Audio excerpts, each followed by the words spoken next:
The road stretched out before me like a ribbon of darkness, winding its way through the thick, looming trees that seemed to close in on both sides. The only illumination came from my headlights, casting eerie shadows that danced and flickered in the night. I gripped the steering wheel, my knuckles white, as I navigated the desolate road. I'd been driving for hours, determined to reach my destination before sunrise. The radio crackled with static, and I fumbled with the dial in a futile attempt to find a station.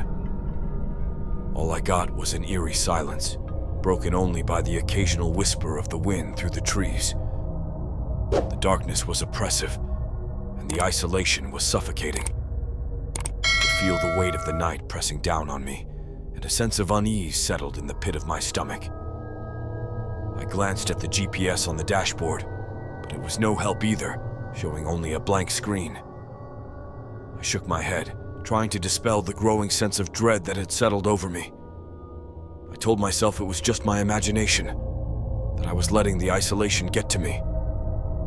But then, I saw something in the distance, a faint, flickering light.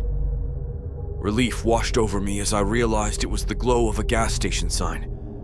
I needed to refuel anyway, and the prospect of human company was a welcome one.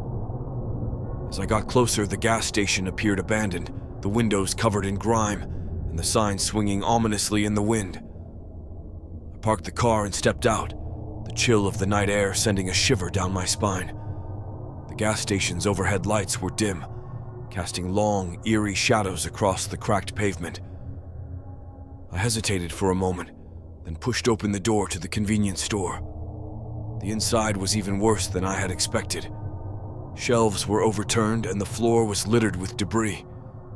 The eerie silence from outside followed me in, and I could feel the weight of the isolation pressing down on me once more. I called out, but my voice seemed to disappear into the emptiness of the store. I grabbed a flashlight from the shelf and cautiously made my way to the counter. As I shone the light around, my heart skipped a beat. Behind the counter was a figure, hunched over and unmoving. I approached slowly, my heart pounding in my chest, and when I got closer, I saw that it was a man, or what was left of one.